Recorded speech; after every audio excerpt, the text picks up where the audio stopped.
Depuis la Seconde Guerre mondiale, le QI moyen des populations semblait toujours progresser. C'est ce qu'on appelle l'effet Flynn. Mais depuis les années récentes, une tendance inverse commence à émerger. Le QI pourrait stagner, voire reculer. Dans cette vidéo, nous allons retracer l'évolution du QI des Français de 1945 à 2025, examiner les données, proposer des explications possibles et débattre ensemble de ce que cela signifie pour notre société. Abonnez-vous pour ne rien manquer. On commence tout de suite. Pour commencer, qu'entend-on par QI ? Le quotient intellectuel mesure certaines capacités cognitives standardisées, raisonnement, logique, mémoire, vocabulaire. Mais ce n'est pas une mesure absolue de l'intelligence totale. Pendant une grande partie du XXe siècle, on a observé un phénomène appelé effet Flynn. Les scores moyens de QI augmentèrent d'une génération à l'autre, de l'ordre de 3 à 5 points par décennie dans de nombreux pays.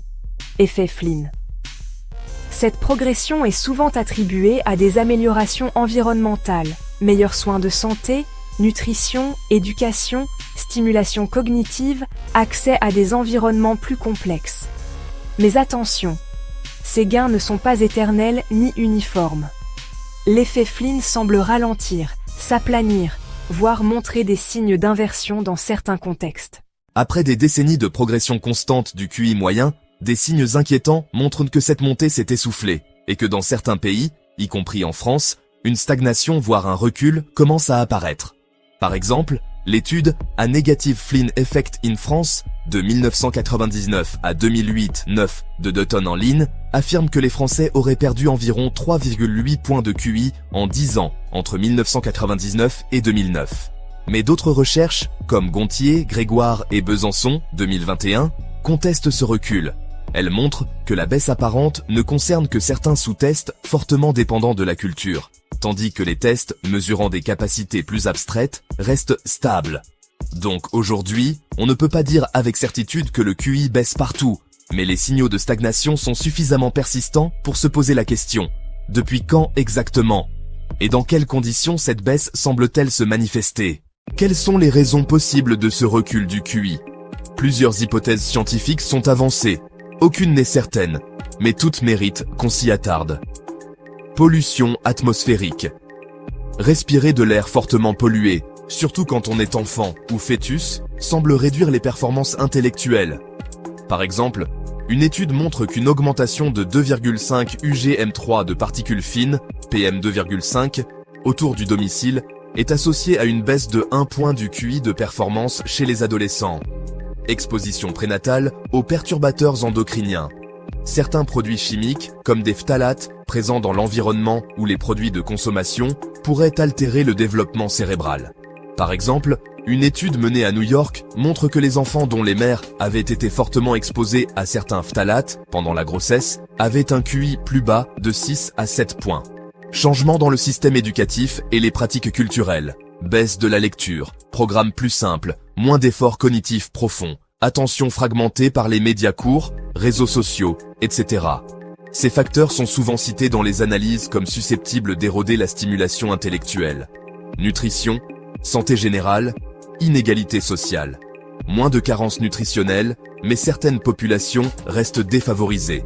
L'accès aux soins, un bon développement prénatal, un environnement familial stimulant restent variables.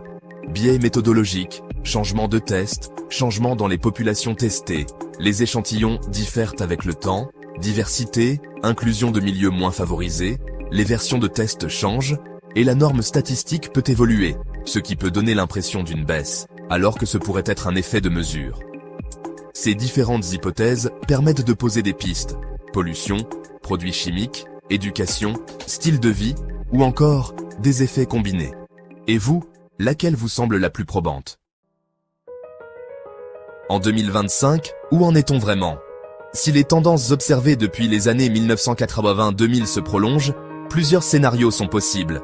Le QI moyen en France pourrait continuer à baisser légèrement, de l'ordre de 1 à 2 points par décennie, si les causes environnementales persistent. Certains pays affichent déjà des signes de retournement. Selon une méta-analyse sur 72 pays, de 1948 à 2020, la hausse de QI est passée de plus 2,4 points par décennie. De 1948 à 1985, à une diminution de 1,8 point par décennie depuis 1986. Cela suggère qu'en France aussi, le phénomène pourrait se confirmer si les conditions, éducation, environnement, stimulation cognitive, ne s'améliorent pas. Toutefois, il est aussi possible que la baisse soit modérée, voire qu'on atteigne un plateau, si les effets négatifs sont compensés par des innovations pédagogiques, des politiques de soutien ou un regain d'efforts intellectuels. Enfin, souligner que les projections restent spéculatives, car peu d'études spécifiques françaises existent récemment, et beaucoup dépendront du futur environnement technologique, éducatif et sanitaire de la société française. À présent, adoptons un regard critique ensemble. Après avoir examiné l'histoire, les données et les hypothèses, avançons avec nuance.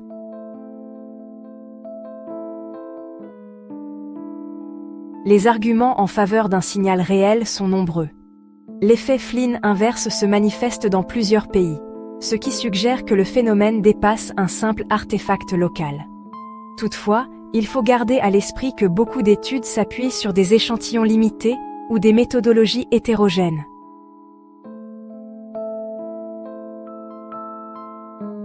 Par exemple, certains travaux montrent que le recul apparent ne concerne que des sous-tests fortement conditionnés culturellement, tandis que les tests de raisonnement abstrait semblent rester stables. Ou encore que les réétalonnages des tests et les changements dans la composition des populations testées peuvent influencer les moyennes de QI, sans qu'il y ait nécessairement un recul de l'intelligence latente. Nous ne pouvons donc pas affirmer que le QI baisse définitivement, mais nous considérons que le signal de stagnation ou d'inversion est suffisamment sérieux pour appeler à la vigilance.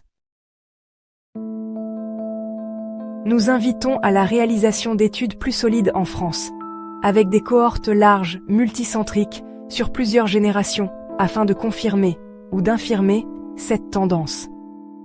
À vous maintenant. Parmi les hypothèses étudiées, laquelle vous paraît la plus crédible? Connaissez-vous des études françaises récentes sur ce sujet? Si, ensemble nous étions aux commandes, quelle politique mettrions-nous en place pour contrebalancer une éventuelle baisse? Stimulation cognitive dès l'enfance, réduction des pollutions, réformes éducatives, etc. Partagez vos réflexions dans les commentaires. Nous avons hâte d'ouvrir ce débat avec vous. Merci d'avoir suivi cette vidéo sur l'évolution du QI des Français de 1945 à 2025.